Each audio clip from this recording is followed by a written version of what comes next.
Hello, and welcome back as I really sort of don't bother to sing a song of mourning for a fallen angel of battle. In Perfidious beat plays XCOM, War of the Chosen.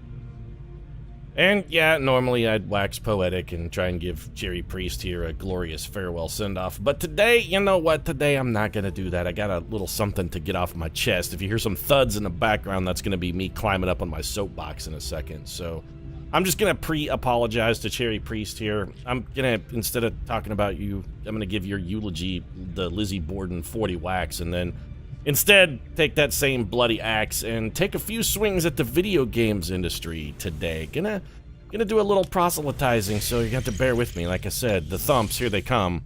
That's me getting on the soapbox. What's prompting this little tirade, Pete? Because it sounds like you're about to go off on a rant here, and you are exactly 100% right. I am about to go off on a rant here. I'm also about to go off on this guerrilla op. I'm going to try and rant and play at the same time. Don't really care about vigilance. What's the other thing we got going here? Return fire. Okay, I remember not being a fan of that one, and I thought we were gonna do Tariq Duncan, but then you know what? We were thinking about stopping return fire, but then we realized we don't care about return fire because we don't really miss anyway. So I guess we're gonna go get another useless engineer. Fine, whatever, this is good, we'll go do this. Setting course. Really, I'm just using this gameplay as an excuse to rant anyway. What's prompting the rant then? Alright, well, I mean, found out today that the Runic Studios got closed. That sucks, because they made some really good games that they really liked. Torchlight was fantastic, really liked it. And they made, I mean, they've got a pretty good track record. All their games that they've produced so far, pretty good. And then you had, like, Visceral closed, at least. It's just, I don't know, the industry is video games, which I'm quite passionate about, based on, you can tell, there's like a couple thousand hours of me playing video games posted on the channel here. So definitely a subject for which I have some concern and passion. But it's really seemed kind of shitty lately. And it's starting to trouble me. Because it's a hobby I enjoy, and it's like the way I spend the bulk of my leisure time, and I want to see it continue to prosper and be successful because I like games, and I still want there to be people making good games that I like to play. Shit's been getting real bad lately. We got, like, the loot box situation is getting great, a lot of studio shutdowns. I don't know, I'm concerned. Particularly with the loot box thing. That's actually really got me. And just the game development models of it's mostly what I'm trying to bitch about here and expressing myself poorly is it's AAA games. Because for myself, I think, you know, I skipped the eulogy for Cherry Priest here, but I think what I may be doing instead is building up a eulogy for the AAA video games, at least for me. Because I kind of feel like maybe my days of playing a lot of AAA games are over. Maybe like, Pete, are you saying you're never going to play another AAA game? No, I'm not saying that, but I'm saying when it comes to where I'm going to be putting my money in the future, I think AAA titles are going to be getting a whole lot less of it. They're doing a lot of things I really don't care for. You got, like, loot boxes and microtransactions and whatnot, and it's a garbage fire, but that's actually sort of a symptom of the problem more than the problem itself, because the problem seems to be that AAA video game companies aren't really making a whole lot of good games anymore. And then they do stuff like the loot boxes, how you say they're a symptom, not the problem. Well, they are a problem because they're an annoying issue. I don't like microtransactions. I think it's exploitive, especially gamble box transactions, like where you'd be like, oh, you know, give us $2 and you can maybe get that thing. That's borderline despicable and honestly maybe quasi illegal. I have some real ethical concerns about loot boxes in general, but how are they a symptom of a problem as opposed to the problem itself? Well, the excuse that AAA companies are using to really ramp up the microtransactions, their argument always seems to be, well, we need these to make money. Video games cost more than they ever have to make, and the only way we can make our money back is by including, you know, season passes and microtransactions and all kinds of extra paid DLC. And you know what? That's horseshit. It's the only way to describe it. That is straight up horseshit, because we're talking about multi-billion-dollar companies, and that's simply not how companies that are that successful, that's not how they work. They don't do that.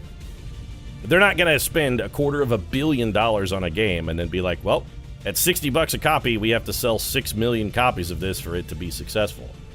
If they are doing that, they deserve to, they're on their way out then, and they deserve it, because that's just a terrible business practice. If we got this game, we spent $250 million on it, 6 million people have to buy it at $60 a copy, or, we're not making our money back and we'll go bankrupt. You know what? If that's your business model and you go bankrupt, you got nobody to blame for that one but yourself. But honestly, that's actually not what they're doing, because, again, no successful company is going to operate on that business model. They know how much it costs to make a game, and they know how many copies of that game they have to sell to make their money back. And when we're talking AAA games, because it's not like they're out there really doing a lot of trailblazing and groundbreaking in the games industry, usually they find something someone else has done, and then they just sort of ramp it up and are already capitalizing on a successful and proven business model, which definitely you're going to be seeing with a lot of Battle Royale games coming out in like the next, let's say, 18 to 36 months. You're going to be real sick of Battle Royales by the time that shit is over, trust me. A lot of people are going to be jumping on the blue hole bandwagon, because that's what AAA game companies do. But their issue is, we have to do this to make money, and it's bullshit. Because when they produce a product, you don't spend $250 million developing a game that you have no idea, at least roughly, how many copies that can expect to sell. These companies do market research. Before they go into that, they know they've got excellent estimates of about how many copies that game is going to sell, because they don't greenlight the project. If they'd be like, this doesn't have an option to have a reasonable return on our initial investment, sans microtransactions, we're just not going to go ahead with this. This game never gets made if that's the case. We got a last spot here. Let's just go ahead and take John Scalzi and get that in. So the whole we need to do this to remain profitable is a straight up lie. They're not doing it to remain profitable. They're doing it because they're greedy and they just want more money, and it's an opportunity for them to sort of take advantage of a quirk of human behavior with that reward center, pleasure zone kind of addictive. It's the same kind of thing you get when you gamble and you win. It's just, that's hard-coded into the human psyche. Basically, there'd be like, we've got a Skinner box here. We're giving you your reward center. Keep pressing that, feeder bar to get that food pellet. Oh, by the way, it costs $2 every time you press the feeder bar. That's what they're doing, and they know it. And that troubles me. Because people are like, oh, single-player video games are dead because there's no way to get any kind of microtransactions and whatnot wedged into that game. And if that's true from AAA perspective, they're like, we can't afford to do this. Well, that's a lie. You can afford to do it. But if you choose not to do it because it's not profitable enough, then maybe you're right. Maybe for AAA companies, maybe single-player experiences are dead, and maybe, just maybe, they deserve to die. If you can't make them profitable enough for you guys, if you're that greedy that you can't make a single-player game and be like, well, we can make a respectable profit on the single-player title, you're right. Maybe they are dead. But that doesn't mean they're dead everywhere, because there are tons of single-player games that are out there succeeding and making money. And they're also the thing that's giving evidence to the lie. There's a ton of game development studios, and none of these that I'm about to mention here are going to be AAA titles, you can bet your ass, because it's AAA games producers just don't do this anymore. But take a look at, let's say Red Hook Studios, developers of Darkest Dungeon, or Hinterland Studios, the people who brought out The Long Dark, or Chucklefish, responsible for, Terraria, Starbound, Stardew Valley, Ludion Studios, Wube, the guys who made RimWorld and Factorio, Psyonix gave us Rocket League. There are a ton of small development studios that are making excellent profits, and they're not doing any of this ridiculous loot box microtransaction. We're going to sell you a game as a service as opposed to an actual product. Tons of people are out there, they're doing it right. I mean, okay, I already named several games, but you want to throw in a couple more? What about Slime Lancer, Kerbal Space Program, Binding of Isaac, Cuphead? Some of those games have sold a shitload of copies. Kerbal sold 2 million. Factorio has 1.1 million owners on Steam. RimWorld, Cuphead all sold 1 million copies. Those games are making money. They're making money. And you know how they're making money? Because they didn't spend $250 million developing a game that they thought, oh, this is great. We hired a bunch of really expensive voice talent. We got all the best graphics in it. You know what they did? They didn't do... It's not bells and whistles. What they did, and what the AAA game companies have not been doing lately, they made a fun game. Where's my Wraith suit? Okay, I was going to say, I know Cherry Priest died in it, but we should still have access to it. But what they're doing and what AAA game companies have not been doing is these smaller studios, they're making a fun game. They're making a game that's fun and then setting it out at an affordable price point. They'll be like, here's the price point for our game. You get it. It's a complete product. It's not a service. You don't have to buy a season pass. There may be some additional paid content for it later, but that content, by and large, is just going to be optional. It won't ruin your gameplay experience if we come out with a patch and you don't buy it. It's not going to be like a Call of Duty where if we patch it and you don't have the most recent expansion, a bunch of maps and whatnot are locked. It's more of a, if you choose to give us a little extra, we're going to give you a little extra content, and it's up to you if you decide you want to give us a little extra money. Everybody wins. This is equitable. Take a look at like Darkest Dungeon. Fantastic example of that behavior done perfectly correctly. What do they do? Darkest Dungeon. It's a fantastic game. Sold like 2 million copies, I think, roughly. What did they do? They came out with the Crimson Court DLC, half as much as half as much again as the cost of the original game. I think the original game was like 22, 24 bucks, and the DLC I believe was 10 or 12. I'm gonna buy that. That's a great that's how you do additional content properly. You give me some optional extra stuff, and if you've given me something I already enjoy, chances are real good. When you do that, I'm gonna be like, yes, you know what? I liked what you initially sold me. Your product was fine.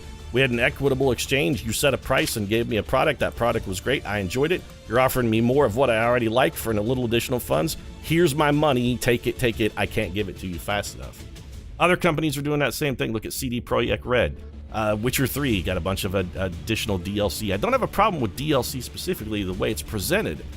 Don't make it mandatory. Make it optional. And also, make it be more stuff. Another great example. Every Paradox game ever.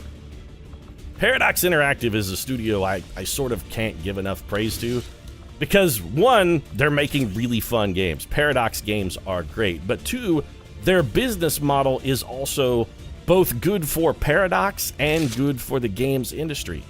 Take a look at Europa Universalis 4, and I've never played any on the channel, but it's actually one of the most played games that I have on Steam. I've got like almost 300 hours in EU4. It's a great game. It's just a really good game. That game came out in 2013, and as of, I think, like 2 months ago, it's still selling download content. And if you don't choose to buy that download content, Paradox doesn't take anything away from you. They haven't removed or ruined your ability to enjoy the product you already purchased. They just add some more stuff to it. Be like, hey, you want to give us an extra 10 bucks? We got some new mechanics and new ways for the game to work. We've updated the gameplay and made that game you enjoyed previously. We made it better, and if you want to throw us an extra 10 bucks, you know, you can get in on some of that better. If you don't want to do that, fine, just keep playing the game you already have and already like.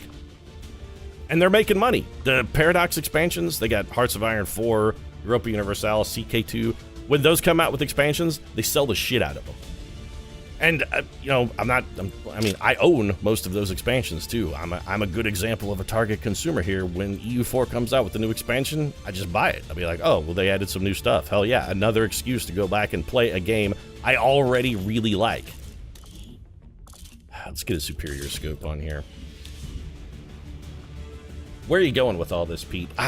You know, honestly, I'm just a little salty at the Runic thing. I really liked some of Runic's titles, and I'm upset that that's what like spawned all this. I'm really upset that they got closed down.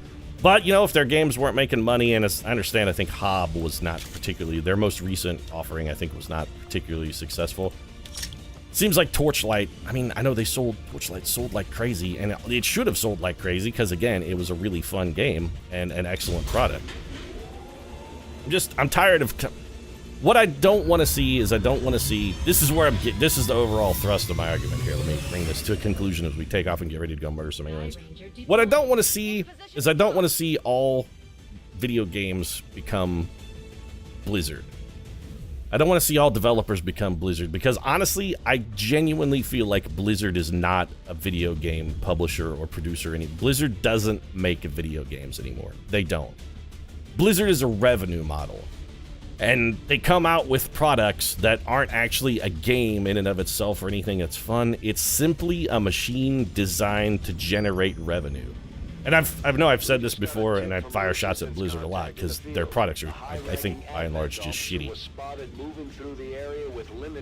But take it like Hearthstone, Overwatch, all of the games they've released basically since WoW are all designed not to be a product that's enjoyable. They're just designed to be a product that every so often they can change the game a little bit and force consumers to kick in a whole bunch of extra money. Like a Hearthstone expansion comes out, if you play Hearthstone and you're really into Hearthstone, when that expansion comes out, you're dropping $100 minimum on loot boxes, on packs, on cards.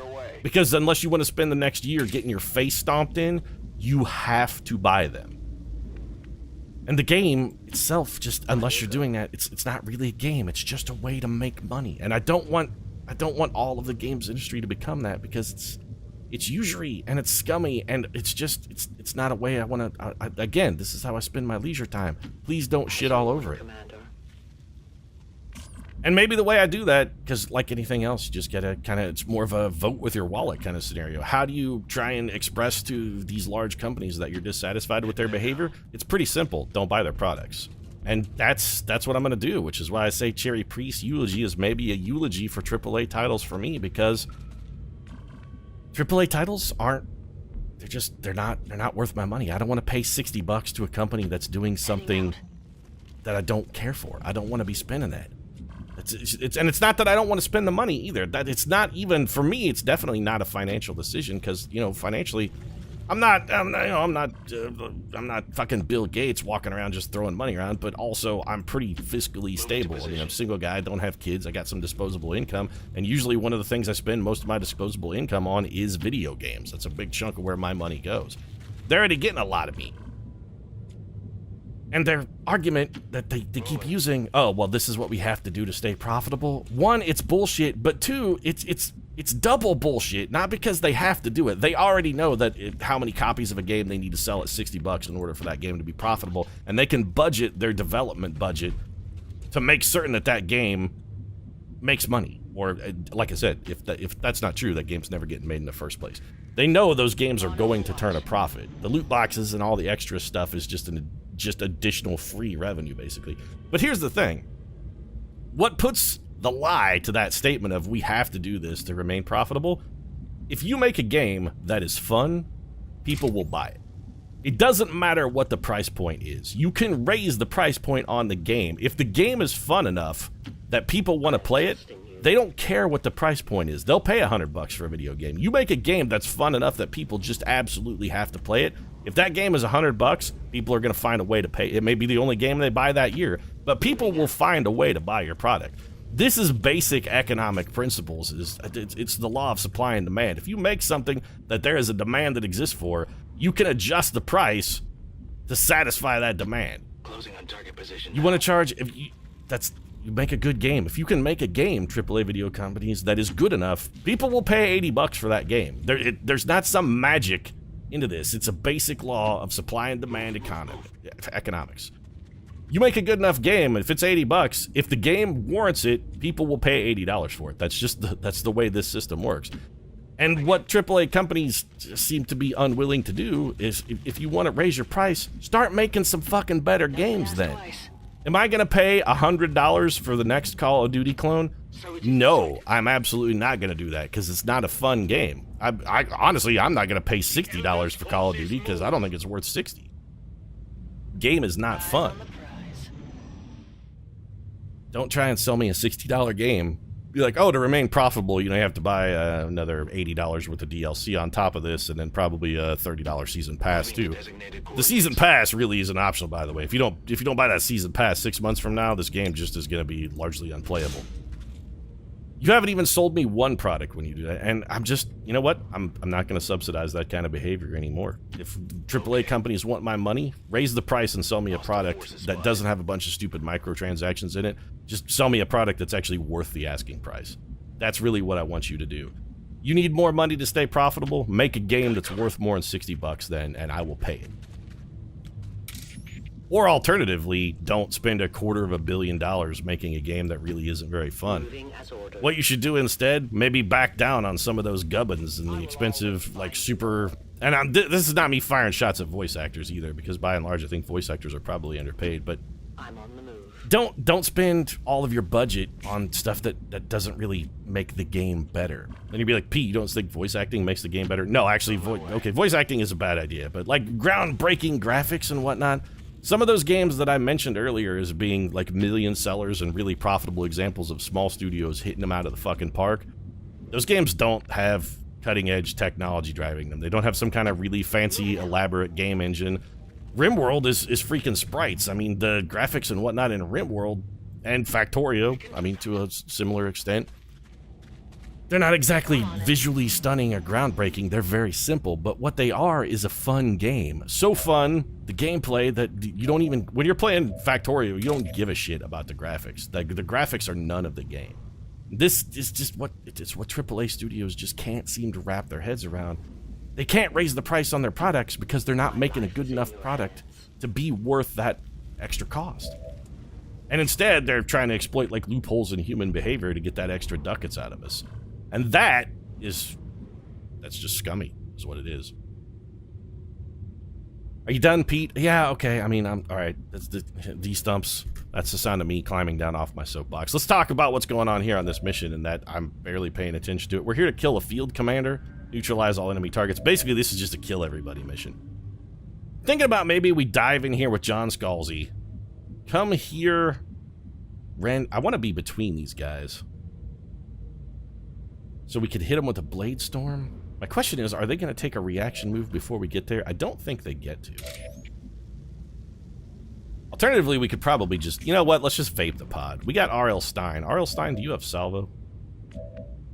Where is R.L. Stein? Right here. You do, in fact, have salvo. So what we could do is launch a proximity mine out here, drop that. That blows everybody up. And then on top of that, we just whack a saturation fire. Is that going to hit both of these guys? Pretty strong odds this kills them both, and I do love the insta-gib pod meta, I'm not gonna lie. Let's go ahead, yeah, this is acceptable, let's do this. So we'll throw this down, let's just chop it right on top of the purifier.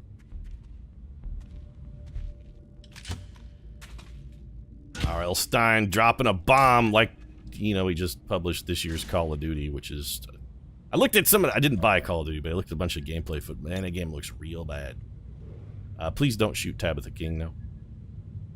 Game looks real bad, and that it's I mean, it's just another Call of Duty with nothing fancy, exciting, or interesting going on in any way, shape, or form. Shadow of War, another good example of like loot boxes and whatnot gone wrong. That's maybe Shadow of, yeah, that was beautiful. Nice work there, RL. So pod comes out, pod goes down. Shadow of War, though, maybe... okay, the soapbox is coming back out, and I'm climbing right back up on top of it. Shadow of War may actually be the perfect example of what I'm talking about. That's the general. Take him out before they can escape. We won't get another shot at this. Okay, I mean, we could just kill them right now if you really want us to. Kill the Advent Field Commander and neutralize all enemy targets. The rest of the team is well behind Tabitha King, and what we need to do is get them up into a position where they can support her in a second when shit all goes clapping off. Why is there still a Spectre standing there? That man is definitely dead. I really want to use this cover, but I really don't want to set myself on fire. Scalzi, let's get you up here. George R.R. Martin, you're still concealed, so just stick you behind this box. Joe Hill, you kind of don't need to move. Is there anywhere we might grapple you to for a little height advantage? Possibly, but I think we may have just set it on fire. Yep, okay, we probably just set it on fire. Let's bring you up to here. Okay, I'll go. I'm tempted to kill zone in case this pod wanders. Joe could shoot him from here. If we kill zone out here, they would be in the kill zone. You know what? It would be in the kill zone. We could pop them on their turn with some... Probably we're going to kill zone. Pete, what is it you were saying about Shadows of War? Because that's a... You know, that was a... Okay, let's talk about Shadow of War. Shadows of Mordor was a great game. I picked it up like late in its development cycle, and that I got it, I think, on a huge sale at a massively reduced cost. But that game was great. I liked that game. It was fun as shit. I really enjoyed it. One of the few AAA titles I can remember, like, coming out recently that I enjoyed at all. I really liked it. I had a lot of fun playing Shadow of War. And I would, or Shadows of Mordor, rather. And I definitely would have bought Shadow of War the day it came out. I'd have been like, yeah, I'm all over that. That game's great. I want to play it. Give it to me. But I didn't. Because of all the loot boxes and microtransactions, and I'll be like, oh, there's a bunch of like game features and whatnot that are gated behind buying loot crates with orcs in them, and it's just a big mess that I don't want to have to screw around with. You know what? I'm actually not going to buy this at all. You wonder why you can't make money on single-player titles? Well, I mean, there's your perfect example. You could have made a ton of money. You could have made some money from old Perfidious Pete, but you mucked it, kind of. So this man needs to die. And I would like to take his little friend over there with us. Let's have Tabitha King just maybe throw a little shrapnel. You'll be able to catch both of these units? We are not. Anything we can remote start? Nope. So this guy's on his way out. He's going to wander over there. Maybe we just stick a homing mine to that guy. Not to the sectopod. My concern is, what if the Advent General doesn't walk near anything else? Or alternatively, what if he walks out of line of sight? That is, admittedly, a problem. We could sting this man. 7 to 8 damage is all we're going to get. He has a lot more health. There is a non-zero chance we could execute him. We could blaster launcher with George R.R. That's some potential as well. 70%. Some bonus action here for our boy. This thing does not have a repeater, so we cannot get an execution out of this. You know what? I'm still going to take the shot.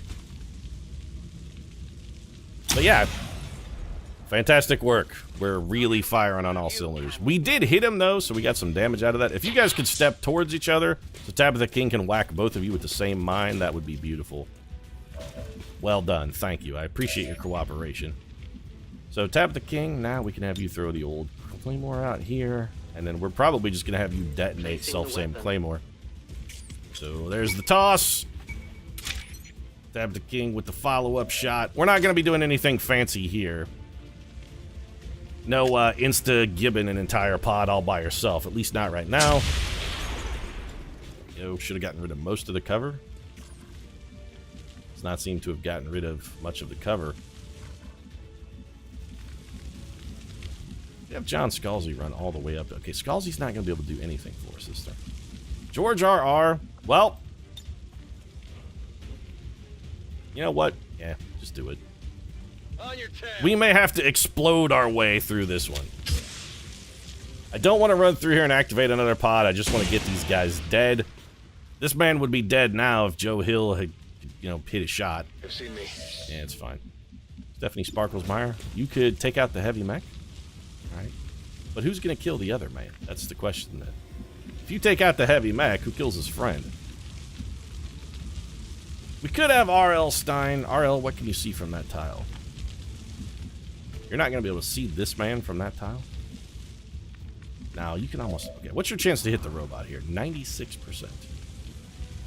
That's pretty good, but you know what's better than 96%? A combat protocol can't miss, and it definitely kills him. Let's just do that.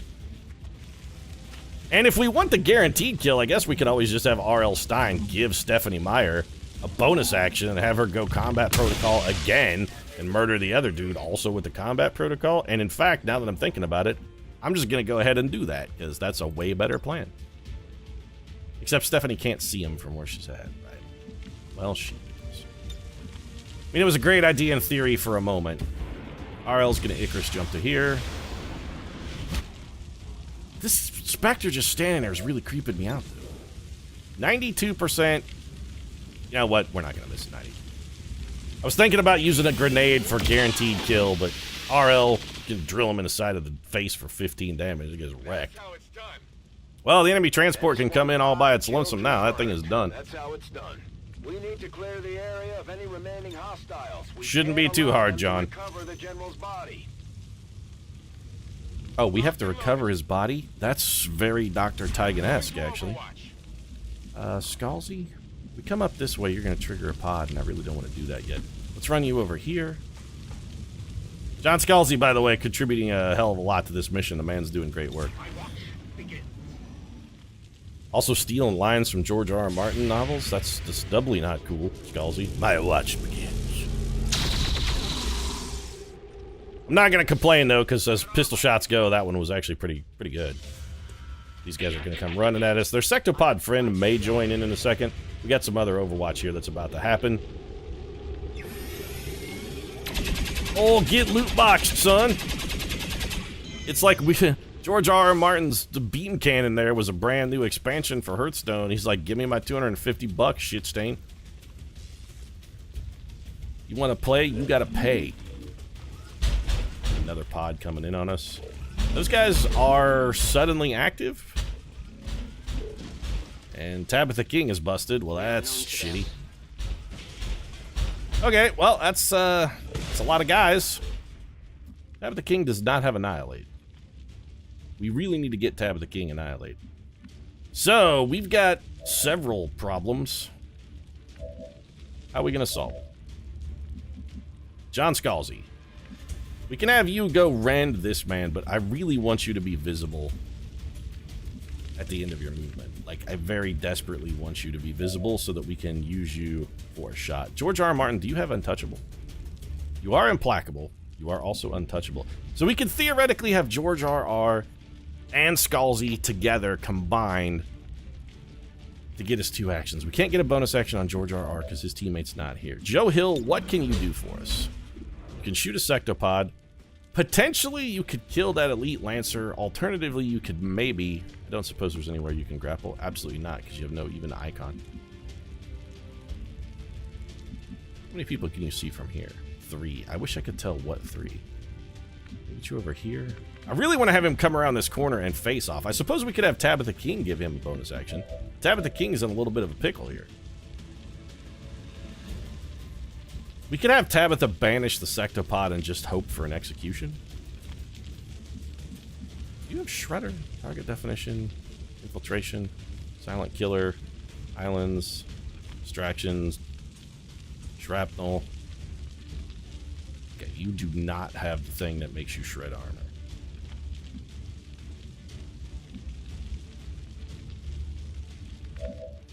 We're gonna have to revisit that in a minute. I think we just have Scalzi come over here. I really wish I could hit more than one guy with a rend. If we could find a place, can we... Okay, what if we come back here, rend this man? Are we gonna be able to get it to go into... If we rend from here... No. You want to stop moving around there? No. No. No. Well, yes, I would like to rend this man. And I want to do it from this tile. So this rend theoretically kills 2 people. Do that. We're going to pick up 1 focus damage, and we're going to be unhittable at the end of this. Except we did not kill the Purifier, and we didn't kill the man behind him. We somehow managed to kill neither target. Well, that's... perfect.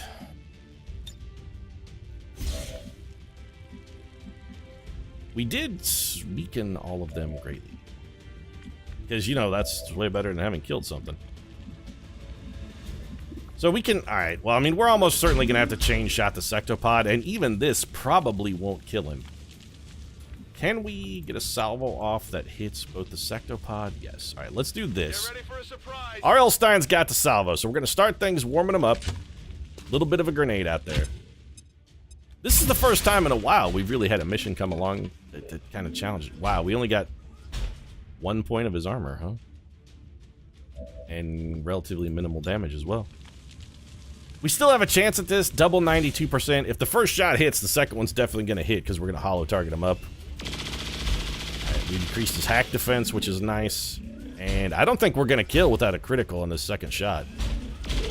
Nope, still got 2 health left. Well, now we have a problem. So, RR, we need to injure that man. We need that man injured. Joe Hill should be able to injure that man. We got a couple different ways we can do it. Alright, so the Elite Lancer. 76% to finish off the Sectopod. 37%. That is not good. You know what? Take this Lightning Hand Shot. I know it's low percentage. Oh, the critical and the feel and the burn. Joe Hill delivers in the clutch. That was real good, Joe Hill. Well... Alright, why don't you just face off then and see if you can go 1, 2, 3 and kill them all. 6 damage because he dodged, missed that guy, finished off the Sectopod, which is really all I was looking for. Jimmy the Secto done got wrecked. We'll come back to you in a minute, Tabitha King. Alright, George R. R. Martin. I'm very concerned about this Purifier. I think we're definitely going to kick off the read. I'll make it clean. So we're going to go 1, 2, 3, and then try and finish up by getting over into that man. We should be able to do that. That does leave us a little bit of a problem with regard to the purifier. Our hope is that John Scalzi, who is immune to fire, both because of the, like, he's immune to bullets because he parried, but also he's immune to fire because he's literally incapable of being set aflame. I don't know if we're going to be able to chain over into that. It's been a long run. But who is literally immune to fire. Our hope is he will pull the attention from the purifier. You'd be like, Pete, why didn't you just have your boy George R.R. Martin chop his face off? Well, because he's going to explode when he dies, and I don't want George R.R. Martin in that explosion. That's why. Nope. Yep. Come chop this man. Look at George R.R. though. He's gone full Arya Stark. He made a list, and now he's just checking people off. And then I guess we could rapid fire this man if we wanted to. Yeah, it's not going to hit. You know what we could do instead, though? Let's just go chop his face in, and then when he tries to run away, and he will because he's flanked, our Blade Master will finish him off. George R.R. is also, it's important to point out, he is untouchable right now. Not you're like, he's an untouchable badass. No, I mean, the untouchable ability has triggered for him because he got a kill, so nobody's going to be messing with him. Stephanie Meyer, we can also just have double move and go into auto overwatch, which is also a plan I like. She will be able to see both targets here. Oh, and right, Tabitha King. I'm sorry, Tabitha, I forgot you were there. Let me go now. I guess, why don't you just come shoot this man in the back? This way we don't even have to worry about the Blade Master bullshit. We'll just have you kill him. There you go. Tabitha? Well, one, the end of the barrel of your gun was past that dude's head, and two, you were very definitely a little bit off target on that one. He did explode when he died. Fortunately, John Scalzi, again, immune to fire. And Operation Bloody Apollo. Okay, things got a little dicey there at the end. Till George R.R. Martin pulled out Needle and started getting all faceless man on everybody. Valar Morghulis indeed. In fact, you know what? Yeah. Change the text on this one, baby. It's gonna be Valar Morghulis. There we go.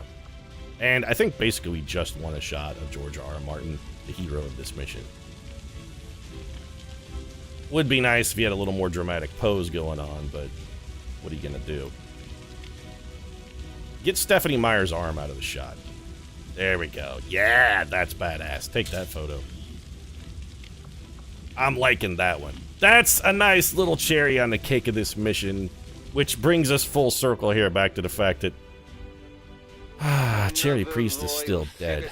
Was taken from us this day Still by dead. the radical elements who would poison our world's future. Yeah, and Pete really took the stuffing out of the AAA games industry, didn't he? No, just, you know, had to get some stuff off my chest. But seriously though, AAA game companies, don't go around saying things like single-player experiences are dead, because that's bullshit. It's absolutely bullshit. It's just you trying to cover the fact that you can't make a game that people are willing to pay more than $60 for. That's the crux of the argument. That's actually the whole scenario here, is you guys are struggling to make a game that people are willing to pay more than $60 for.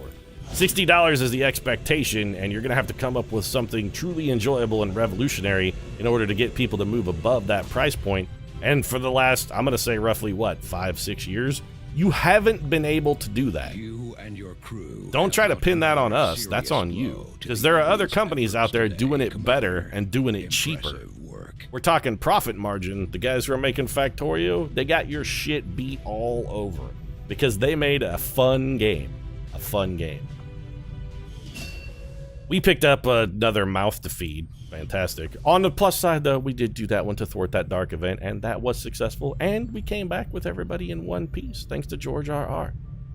I'm going to Valar Morghulis this episode. Every episode must die. If you enjoyed it, feel free to drop a like down in the comment section. Support really does mean a lot. If you also are sick of AAA titles, games, loot boxes, loot crates, shitty microtransactions, and usury business models, might consider subscribing as well, because this seems like a topic that's going to be on my mind for the next little while. What are you on about, Vol? If I give you 1,000 supplies, will you agree to never talk to me again? Because I will do it. Yeah? Anyway. Thanks very much for watching, and I'll see you again soon.